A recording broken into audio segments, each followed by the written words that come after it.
The CBS Radio Mystery Theater presents...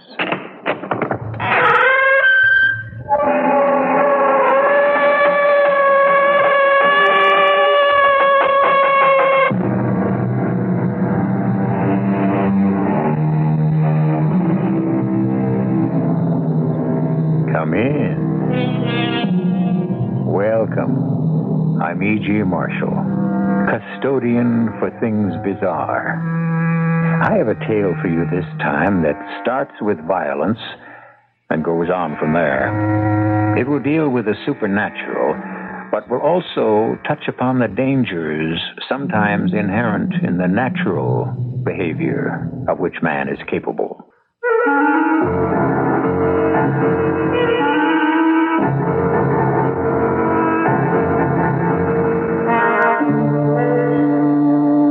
Our mystery drama, Not for Sale, was written especially for the Mystery Theater by Field and Farrington and stars Rosemary Murphy and Gordon Gould. I'll be back shortly with Act One.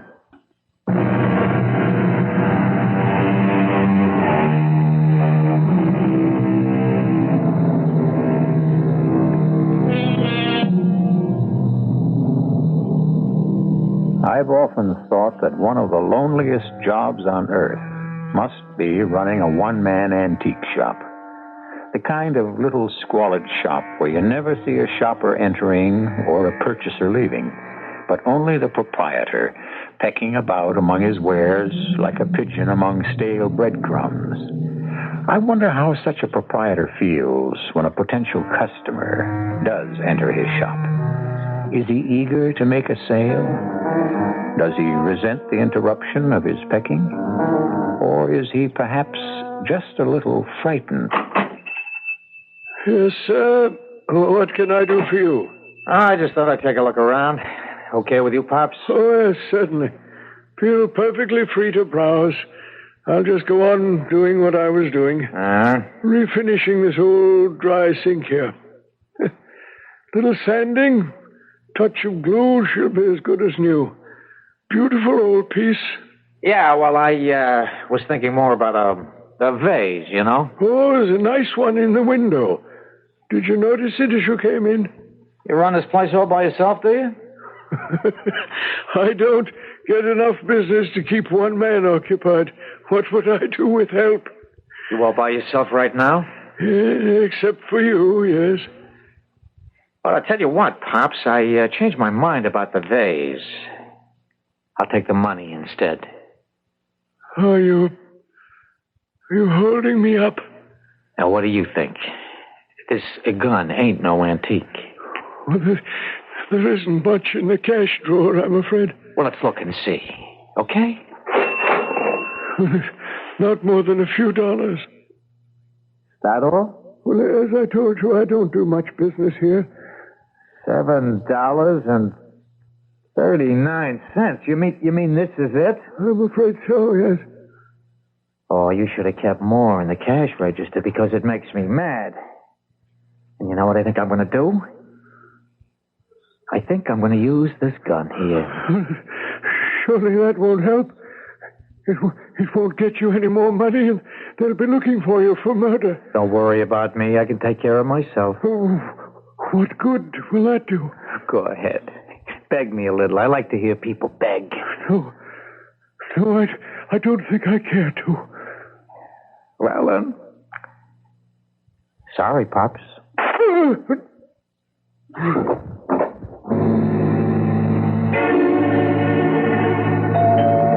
Can you get that, Brian? Got it. How do you do? This is the Colfax residence? That's right. I am Carl Miller, a friend of Mrs. Colfax's uncle, Milo Phillips. I wonder if I might speak for a moment with Mrs. Colfax. Something about her uncle? Well, it's not good news, I'm afraid. Oh. Well, Faye, it's somebody to see you. Okay. Come in, Mr. Miller, is it? Yes, Carl Miller. Well, come on in. Thank you. Somebody to see me, you say? Faye, this is Mr. Miller. Oh. A friend of your Uncle Milo's. How do you do? How do you do? I am afraid of some unpleasant news. Has something happened to Uncle Milo? I'm afraid so, yes. I came myself because I believed it could not be so painful to hear from one of his friends as from a total stranger. He's not dead, is he? I'm afraid that he is. Oh, no. Oh, Brian. Easy, Faye. I'm sorry to bring such news. Someone, the police say, was robbing the store and shot Milo. I was the one who found him lying there. I live in the apartment over the store, and I heard the shot. Oh, poor Uncle Milo. Who'd ever want to kill him? Such a sweet old man. Yes, we were good friends, Milo and I. I live in the second-floor apartment. He had the rooms upstairs on the third floor. We were good friends. Someone was robbing the shop, you say? So the police believe. Well, they couldn't have expected to get much. And perhaps were angered that it was not enough. That is happening sometimes these days. Do the police have any suspects? Not that they've told me. Mrs. Colfax, I am in possession of Milo's will. He's left all that he had to you. The shop? And all the merchandise. Also, he owned the building the shop is in. Well, it's a small building and not new, but I believe there's no mortgage. You are now my landlady. I just can't believe any of it. Thank you for coming yourself to tell us, Mr. Miller. It was very thoughtful of you. I'm sorry to be the bearer of bad news. We shall meet, I should think, in a few days. Yes, and thank you, Mr. Miller. Oh, you're welcome. You have my sincere sympathy. Sorry about Uncle Milo, Faye. Just can't imagine anybody killing him. Uncle Milo.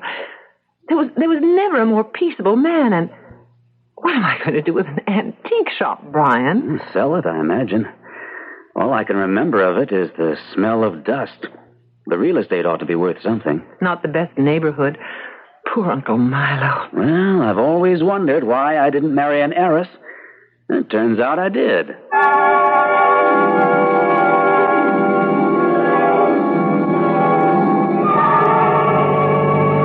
I hate funerals. There wasn't much of a turnout. He was practically a hermit, Brian. Worked in the shop and lived in that little third-floor apartment. His whole life was right there in that old building. At least he had one friend. I saw that Miller fellow at the funeral. Didn't get a chance to speak to him, though. Oh, driver, here it is. Right here on the corner. Here you are. Keep the change. Oh, Faye, watch your step. There's a puddle here. Thank you. The building isn't too bad. The trim could use a coat of paint, but I've seen worse. Mr. Miller said it was free and clear. Hope he knew what he was talking about. The thing to do is get it on the market right away. I'd forgotten about the little bell. Oh, such a homey sound. Good Lord. It's a junk shop. It's not an antique shop at all. He used to have some nice things, though, mixed in with the junk. Look, he must have been working on this dry sink. It's a beautiful old piece, or will be when it's refinished. Which will be somebody else's job, not yours. I wouldn't mind. It's really kind of fun bringing old stuff like this back to life, for a while anyway. You're kidding. After all, I don't have anything else to do with my time, nothing useful. Oh, Faye, you don't want to take on a... Is that you, Mrs. Colfax? Yes, who is it? Mr. Miller? I was up in my apartment. I thought I heard the door open down here. I was a little worried after what happened to poor Milo. I saw you at the funeral. Yes, we saw you too, but we didn't get a chance to speak to you. I didn't go to the cemetery. It was too sad. So, you come to inspect your inheritance. Things are kind of disorganized, aren't they? Milo used to claim that he could, without hesitation, put his hands upon anything he wished, from a screwdriver to a couch that needed a reupholstering. Well, it's the next owner's problem, straightening out the mess. Are you intending to sell them? It's one of the things we're thinking about. We may or may not sell. I should like the privilege of making you the first offer. You'd be interested in buying? The shop, the building, the whole thing? Well, I've lived in the second-floor apartment for some time now, and I should not like to move away. Also, I don't like change. What would you do with the shop? Well, I believe I would leave it much as it is. As I said, I don't like change. I myself am not an antique dealer, but it must be possible to find someone who would manage such a shop as an employee.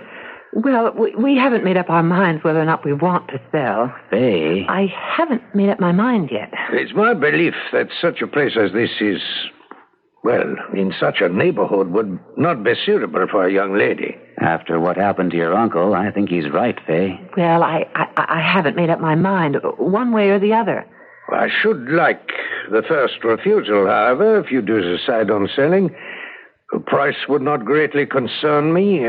I mean to say, I would be able to meet any other offer you might entertain. I think we can promise you first refusal. If we decide to sell. Well, I will leave you then to complete your inspection. I do advise you to sell, however. I'll remember that. It would be a move you would never regret. Selling. You'll be very sorry indeed if you decide the other way. What does he mean by that? Just that he thinks you ought to sell. To him. I don't know. It sounded almost like a threat. The way it sounded to me.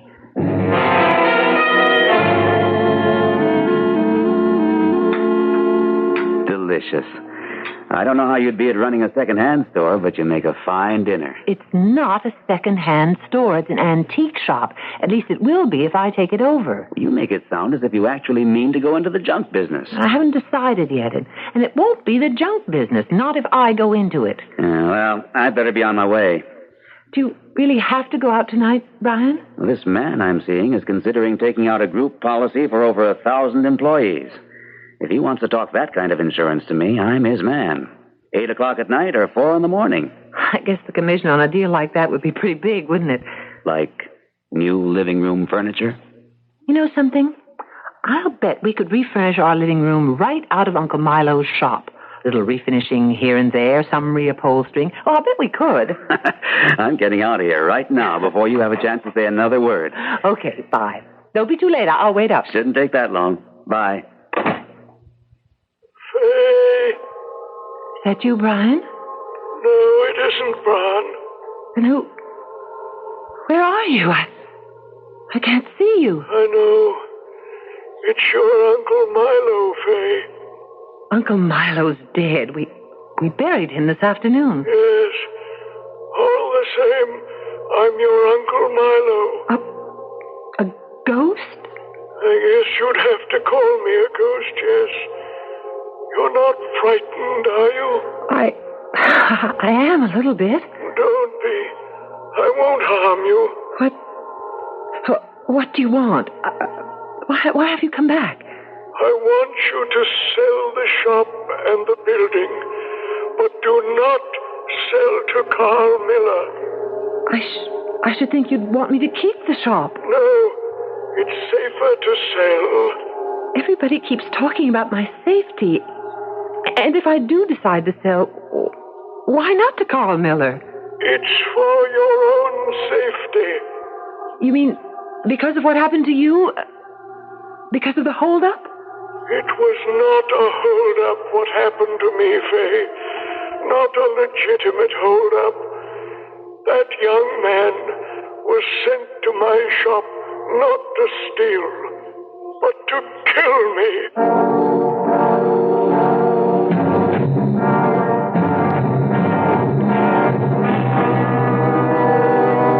It has been said that if you want a woman to do something, you must advise her strongly to do exactly the opposite.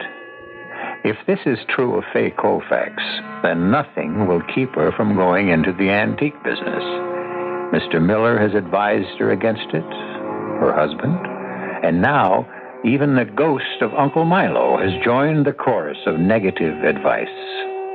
So, what will her decision be? We'll find out when I return shortly with Act 2.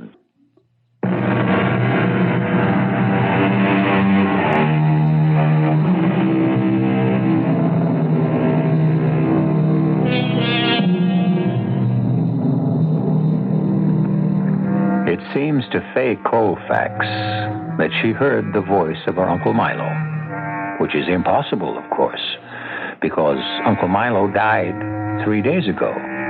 He was buried only this afternoon. However, as Faye knows, the human mind can do strange things, especially when under stress. Did it happen, or did she dream it? Neither explanation is really acceptable. Is that you, Brian? Well, now, how many of your boyfriends have keys to...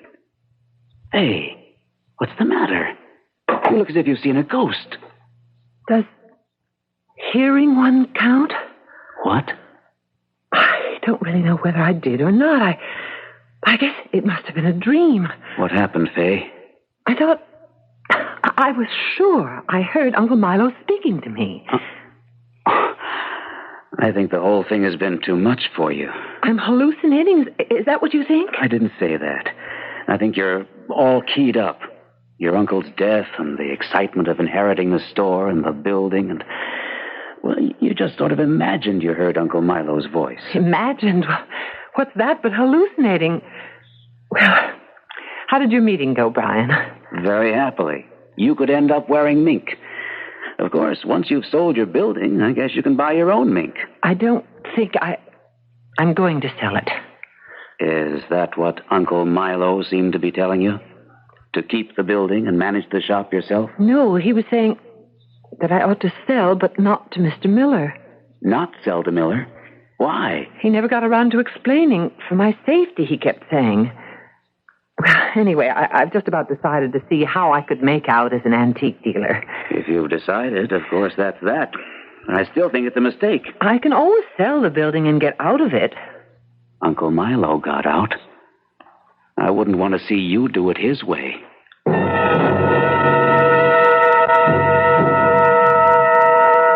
Brian? Are you asleep? I thought you spoke to me. Faye! Faye! Is that you, Uncle Milo? Yes, Uncle Milo, and you're not dreaming. I had to come back because of the decision you've made. Faye, you must sell the building. You must not try to run the shop. You'll be in grave danger, believe me. Why? What's so dangerous about it? I can only tell you that Carl Miller is mixed up in something you must not get involved with. Mixed up in what? That's all I can tell you. You must sell the building, but don't sell it to Carl Miller. Have no dealing of any kind with Carl Miller. Is that clear? If it's so dangerous for me, I think you ought to tell me what it is he's mixed up in. Hey, are you talking to me? No, I was talking to... Oh, dear. I'm going now, Faye. Remember what I've told you. But you haven't told me anything, can't you? Faye, what are you talking about? Oh, he's gone. Well, who's gone? You'll just have to take my word for it, Brian. It was Uncle Milo again, and I didn't dream him. Faye, you can't start believing things like that, or you'll be in trouble.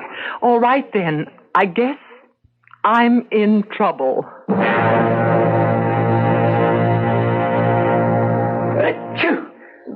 Bless you, Brian. Come here and look at the beautiful old roll-top desk I found. I don't know how you can tell a roll-top desk from a used car under all this dust. I heard you sneezing. I don't think this old desk was for sale. I think Uncle Milo must have been using it. There's some papers and things. Is that you, Mrs. Colfax? Here we go again.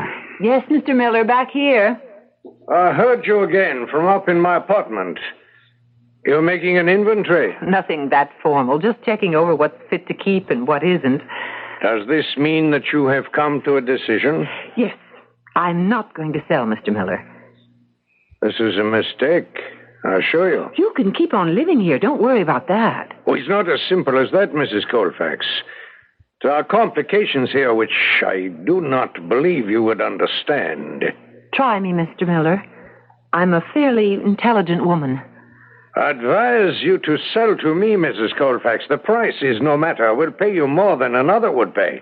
I'm not going to sell the building to you, Mr. Miller. Well, you'll be sorry. I promise you, Mrs. Colfax, you'll be very sorry. Are you threatening my wife, Miller? I've made your wife a promise. I'll leave you now to think the matter over. That was a threat if I ever heard one, Fay. He's into something shady, all right. There is a kind of inventory here. I found it in the desk. Pretty well organized for Uncle Milo, too. A list of all this junk? Yes, under 3 headings. Saleable, needs mending, junk. You see, he did know some of it was junk. What's that scribbled down at the bottom? In end table. Can't make the rest of it out. Let me see. In end table, Miller apartment. In the end table, in Miller's apartment. It doesn't say what or which end table. I guess we'll just have to go through all the end tables up there. I mean, if you thought it was important enough to give it a separate listing, I guess it's important enough to look for. In Miller's apartment? Here's something else. More inventory? No, bank books. 3 of them. He had... Good Lord. What is it? There are 3 bank books here, and, Brian, 2 of them have a balance of $20,000, and the third, $12,500. $52,500. Where would he get hold of money like that? It must have been his life savings. Let me see those bank books. Here. Fay, all these deposits have been made in the last 5 years. Each deposit for $1,000, except one for $1,500. The last one. He must have been making a lot more out of the shop than we thought. No, he wasn't. I looked over the books he kept on the shop, and he was barely scratching out a living. Well, then, where did the $50,000 come from? There's only one logical answer, Fay. Whatever it is that Miller is involved in, Uncle Milo was in it, too.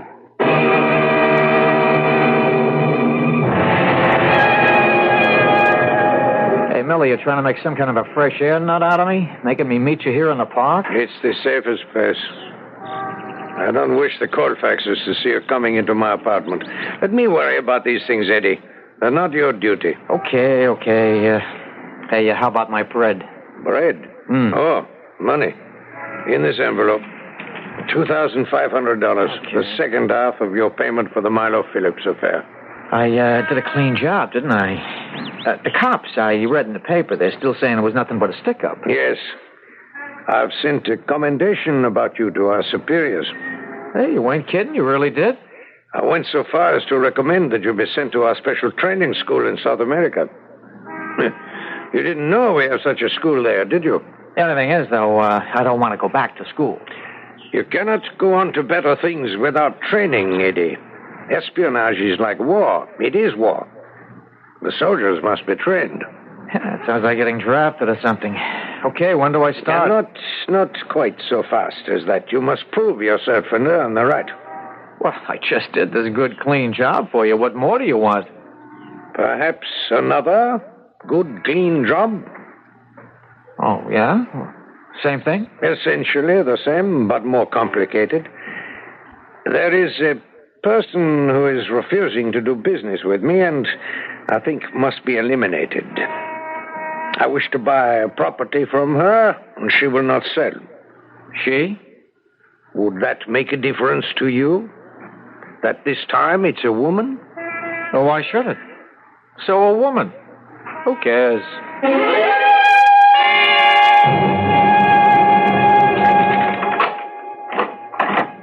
Brian, are you home? Been home for half an hour. Where were you? I went to those 3 banks. Where Uncle Milo kept his money? That's right. It's all in there, in the banks. What did you find out? They've already been notified. They were all set, all 3 places, to switch the accounts over to my name. All they needed was my signature. We're rich. And I aim to put the money to good use. It's all going right into that shop. Or all that's necessary, anyway. Well, easy come, easy go. Now, Brian, don't be discouraging. I know I can make it work. I have no doubt that you can make a going concern of the shop. The only thing is... The only thing is what? There's still Mr. Miller upstairs. We don't know yet what kind of shady thing Miller is into. And we're not sure, of course, that Uncle Milo was in it with him. But what if he was? What if we find out that money was illegally come by? Isn't there a chance you'll have to give it back? I hadn't thought of that. I think you ought to consider it before you start actually spending the money. Hey, Miller. I wish you'd come away from that window, Eddie. Well, don't you want to know what I just seen out there? All right. What was it?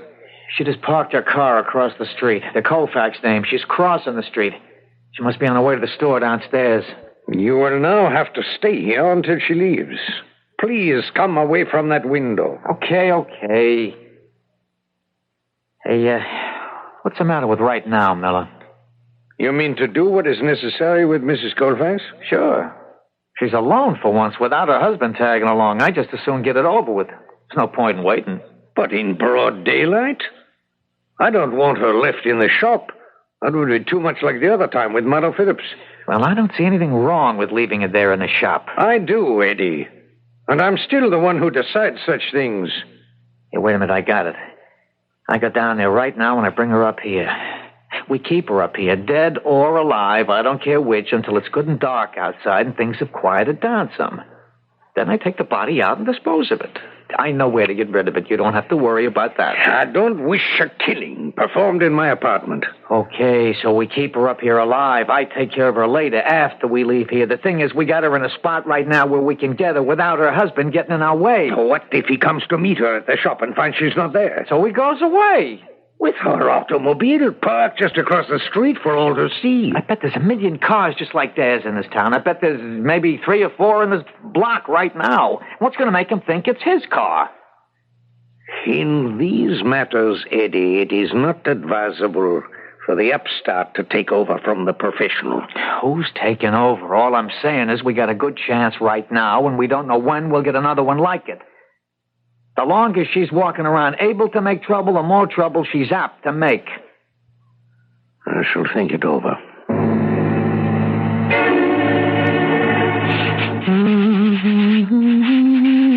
Hiya, Mrs. Colfax. Oh, you startled me. What can I do for you? What you can do for me, Mrs. Colfax, is come along with me and not make any trouble. What are you talking about? Just come along with me nice and quiet. That's all you have to know. I will not go with you. Not even if I point a gun at you, Mrs. Colfax? Like this?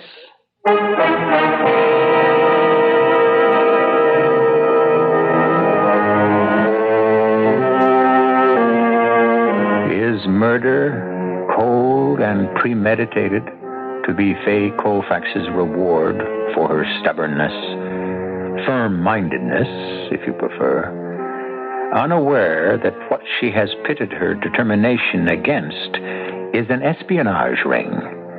She is blocking the purposes of men desperate enough to plan her elimination. Whether or not her firm-mindedness can deliver her from this precarious situation is a question we shall try to answer when I return shortly with Act 3.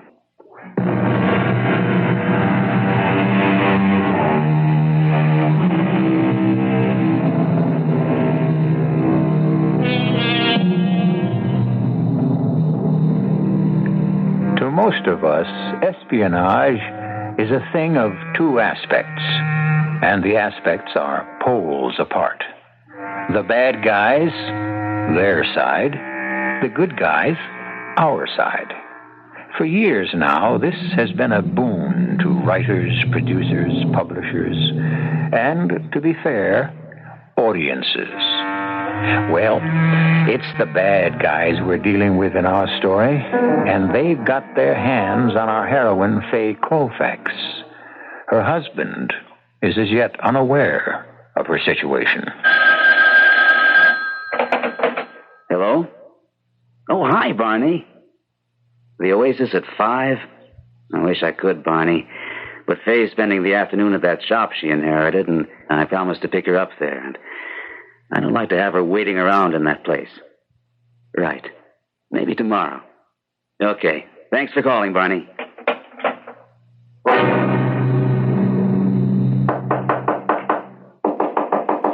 It's me, Miller. Eddie, I got the dame with me. quiet. How can we be sure no one is listening? There ain't nobody here but just you and me and her. Go on inside, Mrs. Colfax. Just keep your hands off me. What are you going to do with me? Well, should I tell her, Miller, or you want to let her guess? I told you, Mrs. Colfax, that you were making a mistake in not selling this building to me. Well, we must all pay for our mistakes. Isn't that true? And you two are going to have plenty to pay for. You've kidnapped me. That's what you've done. My dear Mrs. Colfax, we've only invited you up to my apartment, which you own, for a cup of tea. Would you like a cup of tea? You've brought me here against my will, and that's kidnapping. The question is academic. If it makes you feel better to consider yourself a kidnapped victim, then by all means do so. Hey, what are we going to do with her, Miller? It won't be dark for a couple of 3 hours yet. It was your idea to bring her up here to my apartment against my better judgment. That's for you to keep her out of trouble until the proper time. Proper time for what? Well, I guess the safest thing would be to tie her up so she can't make trouble. Tie me up? And gag her. I leave it entirely to you. I take no part in any of this. Okay. Get your hands off me. Help me, can't you, Miller? She's got about 20 hands. Oh, with claws. I take no part. Okay, I'll have to do it my way. I'm sorry about that, Mrs. Colfax.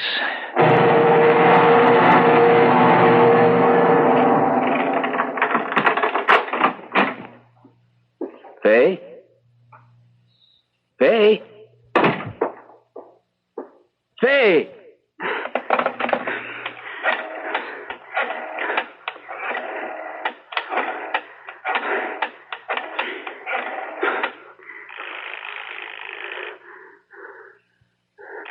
Now, will answer, will you?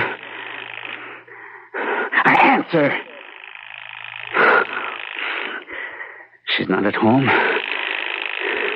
She's not here. So, where would she be?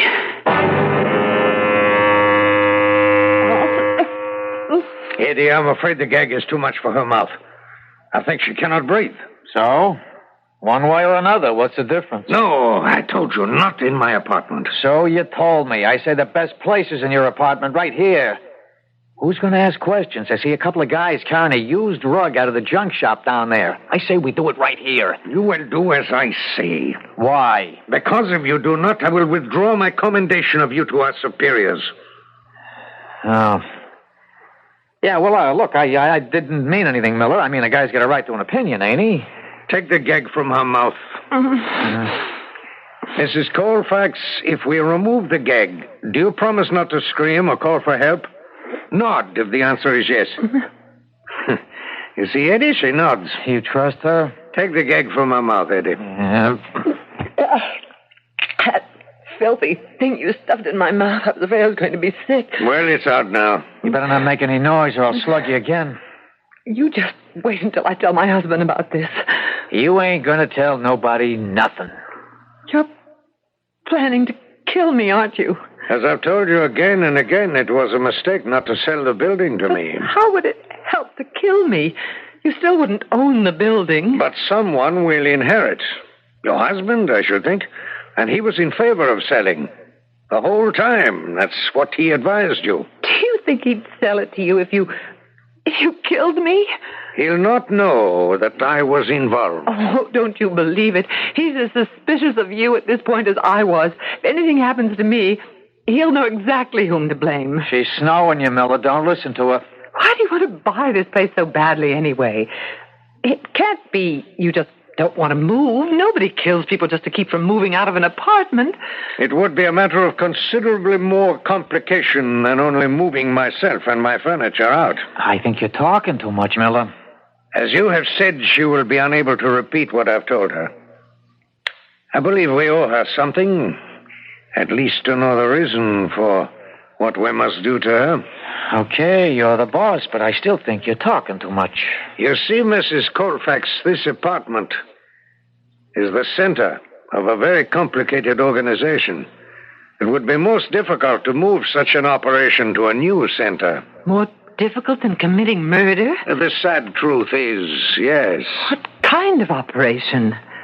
Well, I am what is known as the control. Miller, are you crazy? She'll have to go. Even she must see that now. Makes no damage if I tell her the rest. I think it makes a lot of damage, maybe. You just remember, that's what I think. I am the control for a very large network of, what do you call us, secret agents working for my homeland. And against mine. This must be the way of it. To be in favor of one thing in action must be against another. That is, unfortunately, a fundamental truth. You won't get away with it. My husband... No one to speak. I know you're in there. I heard you talking. Better, I suppose, to answer the door. You have your pistol, lady. You better believe it. Very well. Yes? Oh, it's Mr. Colfax. Have you got my wife in there? My dear Mr. Colfax, why would I have your wife with me? Why is another question. I asked if she's in there. Of course she's not. I am, Brian. They've got me tied up. What? You needn't have pushed me. I wouldn't have kept you out. Hey, what are they? Make them untie me, Brian. You heard her. Untie her. Fat chance. I think perhaps it would be better. We might talk in a more civilized way. What's the point, anyway, Miller? Because I say so. You have your gun in any case to assure no trouble. I think better to release her and watch closely. You do it. I'll hold the gun. As you say. Are you all right, Fay? My hands are a little numb. How do you explain this, Miller? Well, it's very simple. They're spies, Brian. What? Both of them. They've admitted it. I'm sure they're responsible for Uncle Milo's murder, and they plan to kill me. What's the matter? Now they'll think they have to kill you, too. You shouldn't have come here, Brian. Do you plan to kill us, Miller? I suppose it will be necessary. Why, you... Watch it, Buster. I'd just as soon use this gun now as later. What are we going to do? They can't get away with this. Faye! Faye! Is that you, Uncle Milo? What? What is this? Do we have a visitor, Fay? Yes. Don't make riddles. Is this a code? You spoke of Milo. Did I? Well, he's been on my mind a lot lately. It's only natural. Don't answer me when I speak to you, Faye. Just pay attention. I'm not sure whether I can make a physical interference or not. Hey, why is she looking like that? Like listening? If a poltergeist can do it, I think I ought to be able to. Wouldn't you think? What's in the end table, Uncle Milo? What? I was just admiring your end table over there by the couch. No, not the one by the couch, Faye. By the ugly brown chair there in the corner. It's a list of names. Names of the agents he controls. She keeps looking that way, listening. It's none of your business how she looks. I will try to bump the arm that holds the gun. The young one. Eddie, is it? I'll try to bump his arm, and you'll have to tell Brown to jump him when the gun wobbles off to one side. No, not now. I'll tell you when. There is something strange here. The way Mrs. Colfax looks. I believe, Eddie, we must do it now, and here, both of them. No, Faye, no! Jump in, Brian. Now, the one with the gun. Hey, what the devil? What's you... No! You're beautiful, Brian. Get the gun. I don't know how long the kid will stay out. Get the gun. I've got it. Here, Brian. I don't think I could do much with it. What's the matter with you, Miller? I'm shot. I'm wounded. Eddie shot me. Are you all right, Brian? Sure. You never laid a glove on me. How about you? I'm fine. You were wonderful, Brian. You hit him so hard. I was angry. I think he's coming around. Listen, you two. I've got the gun now, and I'm willing to use it if you make it necessary. I'm wounded. I must be helped. You're shot in the arm. You live. Eddie, you shot me. Why did you shoot me? Somebody pushed me. I don't know. Somebody pushed me. They call the FBI, I guess, if they're spies. Don't move, Eddie. Get on the phone, Faye. Don't forget the end table. That list of names in there could break up the whole spy ring. Can I talk to you now? Well, of course you can talk to me. Oh, you mean Uncle Milo? Yes. No reason why not now. You're better than a poltergeist, aren't you? Well, as good, anyway.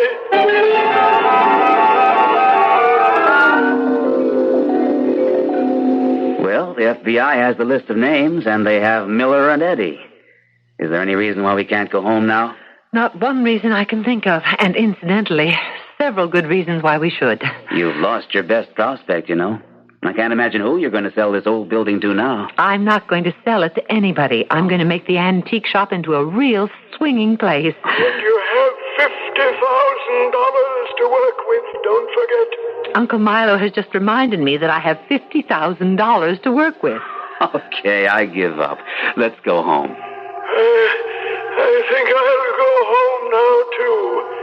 I'm very tired.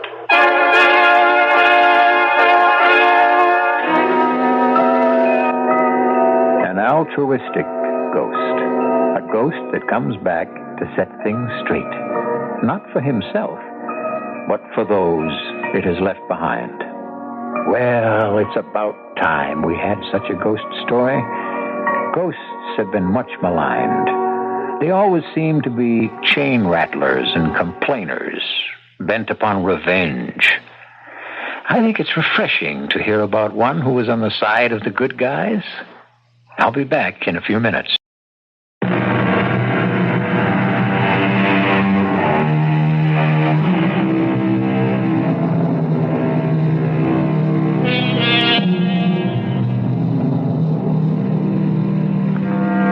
Mr. Miller and Eddie have been brought to justice and received deservedly severe sentences.